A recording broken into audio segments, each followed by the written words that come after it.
अभी तक पिछले अध्याय में आपके द्वारा interpolation formula for equal intervals ये पढ़ाया गया था आपको। आज हम असमान अंतराल के लिए कि जहाँ पर जो चर हैं x के जो विभिन्न मान होते हैं वो इक्वल डिस्टेंस पर नहीं हैं, यानी कि समदूरस्थ नहीं हैं, ऐसी स्थिति में x के किसी दिए हुए मान को उस पर y का मान किस प्रकार से ज्ञात करेंगे, इसके लिए हम दो फॉर्मूले आज आपको बताएंगे। पहला फॉर्मूला है Newton's formula for unequal intervals, असमान अंतराल के लिए न्यूटन सूत्र। माना चर x के विभिन्न मान x0, x1, x2 dash dash dash xn हैं। यहाँ पर ध्यान देने वाली बात ये है कि जो x1 x0 के बीच का अंतर है, ज़रूरी नहीं है कि वो x2 और x1 के बीच का भी अंतर उतना ही हो। ठीक है, कहने का मतलब ये जो चर हैं ये समदूरस्थ नहीं हैं, कहीं ना कहीं इसमें कोई अलग अलग एच मिल जाएगा हमको। इनके संगत फलन के जो मान हैं वो f(x0), f(x1), f(x2), f(xn). तो विभाजित अंतर की परिभाषा आपको दी जा चुकी है। f(x(x0) बराबर होता है f(x minus f(x0) upon x minus x0। यहाँ से आप f(x) का मान निकाल लें तो f(x) बराबर f(x0) plus x minus x0 into f(x)(x0) निकालने के बाद अब हम द्वितीय अंतर के लिए हम विभाजित अंतर निकालेंगे, यानी f(x)(x0), x1। यहाँ तीन चर हो जाते हैं, द्वितीय विभाजित अंतर मिलेगा हमको। परिभाषानुसार इसका मान f(x)(x0) minus f(x0) x1 upon x minus x1। यहाँ से सिंप्लीफाई कर लें तो x(x0) का मान यहाँ से मिल जाएगा f(x)(x0) का मान। इसे आपने समीकरण नंबर 2 दे दिया, पहले जो निकाला था वो समीकरण नंबर 1 है। इसी प्रकार से तृतीय विभाजित अंतर और निकालते चले जाएं हम लास्ट तक, तो हम ये nवां विभाजित अंतर निकाल रहे हैं f(x) लेकर के xn-1। ध्यान दे लें, जब हमारे पास चर दो काम में लिए थे तो प्रथम विभाजित अंतर था, जब चर काम हमने तीन लिए हैं तो हम द्वितीय विभाजित अंतर पर आए थे।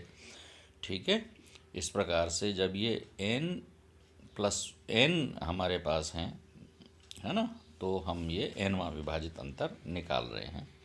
इस तरीके से ये f(x0), x1, xn और ये वैल्यू जो आ जाएगी जो समीकरण 4 में लिखी हुई है। अब आप एक काम करें, समीकरण 2 को x माइनस x0 से, समीकरण 3 को x minus x0 into x minus x1 से, 4 को x माइनस x0 से लेकर के x माइनस xn-1 तक, x माइनस xn-1 तक, इनसे गुणा करके और एक में रखते चले जाएं, जोड़ दें उसको, तो हमारा यहाँ पर जो वैल्यू मिलेगी वो हमें f(x) बराबर f(x0) plus x minus x0 f(x0) x1 plus ये जो हमने गुणा किए थे इसके हिसाब से हमारे पास एक सिमेट्रिकल फॉर्मूला हमको मिल गया और हमने nवें भाग इसका मान Rn लिख दिया। Rn यानी शेषफल है, जहाँ Rn का मान आप ये दिया हुआ है, ये आएगा। यदि फलन f(x) n घात का बहुपद हो तो nवां अंतर अचर होगा। हमने n-1 तक के अंतर निकाल लिए थे।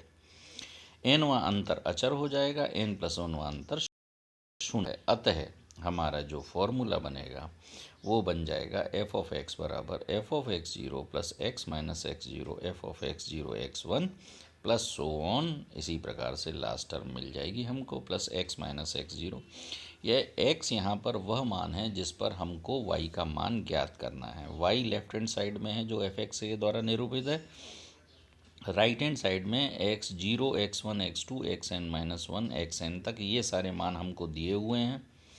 इनको घटाते हुए क्रम में जैसे लास्ट जो टर्म है वो x minus x0, x minus x1, x minus x2 dash dash dash x minus xn-1, ये सारी वैल्यूज़ हमको पता हैं। यहाँ से हमें ये इक्वेशंस प्राप्त होंगी इनको सॉल्व कर लेंगे तो हमको y का मान मिल जाएगा।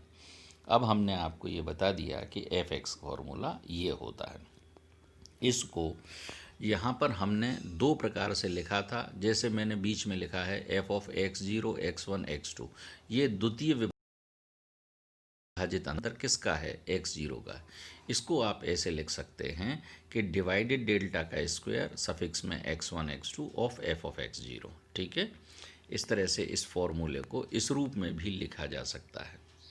अब इसकी एक और फॉर्म हम आपको बताते हैं कि यदि x बराबर x zero plus n h हो जाए, या मान लें हम जो हमारे को वैल्यू निकालनी है उसको इस रूप से लिख दें, तो यहाँ से हम h का मान इस सूत्र को प्रयुक्त विभाजित अंतर को साधारण अंतर में परिवर्तित कर दिया जाता है। साधारण अंतर यानी जब सभी समान है, तो h का मान पता है, एक्स जीरो का मान पता है, n का मान हम यहाँ से निकाल लेंगे, तो f of x zero plus n h की value f of x zero plus n h upon factorial 1 into h divided delta f of x zero, प्रथम विभाजित अंतर आ गया, उसके आगे दूसरी टर्म, और ये जो फॉर्मूला है जो न्यूटन का अग्रांतर सूत्र जो पहले हमें मिला है।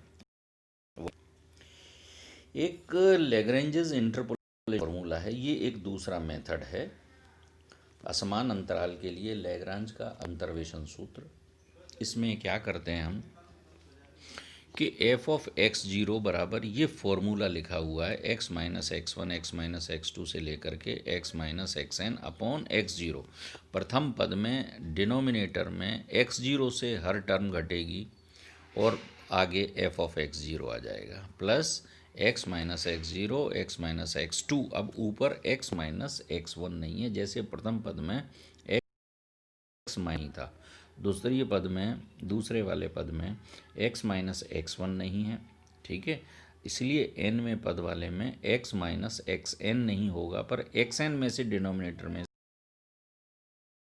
से f ऑफ एक्स एन के बराबर हो जाएगा।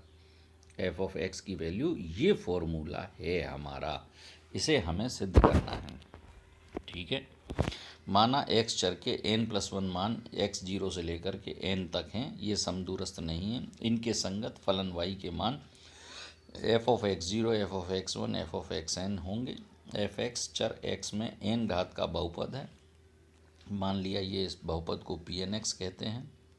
ठीक है, एफ एक्स बराबर, अब हम मान रहे हैं आपके पी एन एक्स का मान कि एफ ऑफ एक्स बराबर a zero x minus x one x minus x two dash dash dash x minus x n. ये फिर परिभाषित कर दिया। आप देखें एक्स जीरो के साथ एक्स माइनस एक्स जीरो नहीं है, ए वन के साथ एक्स माइनस एक्स वन नहीं है, बाकी सारी टर्म लिख रहे हैं। ए एन के साथ एक्स माइनस एक्स एन नहीं होगा, बाकी सारे गुणा में मिल जाएंगे। जहाँ पर ये a zero a one a two a n ये सब क्या हैं, अचर राशियाँ हैं। और ये अचर राशियाँ इस प्रकार से हैं कि x के प्रत्येक मान के लिए पी एन एक्स आई बराबर एफ ऑफ एक्स आई। ठीक है, फलतः यदि x के मान x zero x one dash dash dash x n रखेंगे तो a zero a one a two a n के मान प्राप्त करते चले जाएंगे। समीकरण एक में x बराबर एक्स जीरो रखें। जैसे ही आप x बराबर एक्स जीरो रखेंगे तो देखिए आगे की सारी टर्म जिनमें x माइनस एक्स जीरो है वो टर्म सारी जीरो हो जाएंगी, केवल ए जीरो का जो कोफिशेंट है ये जीरो नहीं होगा, तो ए जीरो का मान एफ ऑफ एक्स अपॉन जो उसके गुणांक में था वो नीचे आ जाएगा, तो ए जीरो बराबर x one x zero minus x two से लेकर x zero minus x n तक जाएंगे। इसी तरह से अगर हम बार बार x का मान x1 रखें x2 रखें xn रखें तो हमको a1 a2 a3 a4 an इन सब के मान मिल जाएंगे। ये सारे मान हम a0 के उस समीकरण में रख दें, हमारे जो समीकरण नंबर 1 था जो हमने बहुपद माना था जो f(x) के बराबर है, तो हमको ये लैग्रेंजेस इंटरपोलेशन फार्मूला मिल जाता है। ये हमारा लैग्रेंजेस इंटरपोलेशन फार्मूला है। इसकी मदद से भी असमान अंतराल पर x के किसी दिए हुए मान से y का मान निकाल लेते हैं। यहाँ आपको एक बात बता दें, लैग्रेंज सूत्र दो चरों x तथा y में एक संबंध है जो किसी भी से लिया जा सकता है।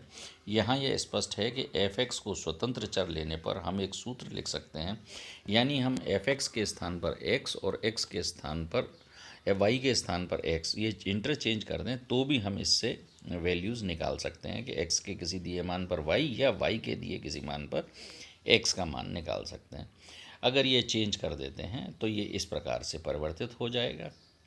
ये हमारे जो है दूसरा फॉर्मूला, ये थोड़ा आगे चला गया, टिप्पणी हम लोग यहाँ थे, तो ये हमारा हम यहाँ से वो मान पर भी x का मान निकाल सकते हैं, जो इस प्रकार से निकाला जाएगा, जो समीकरण के रूप में नहीं, ये x बराबर f of f minus f1 f minus f2, जहाँ पर f1 f2 f3 वो x0 x1 x2 x3 के संगत दिए हुए y के मान हैं। f वह मान है जिसका कि हमको मान ज्ञात करना, जिस पर हमको x का मान ज्ञात करना है, तो इसको हम इस प्रकार से सॉल्व कर लेंगे। अब मैं आपको दो उदाहरण बताना चाहता हूँ। Find the value of f5, यानी x का मान 5 पर y का मान निकालनी दी हुई है।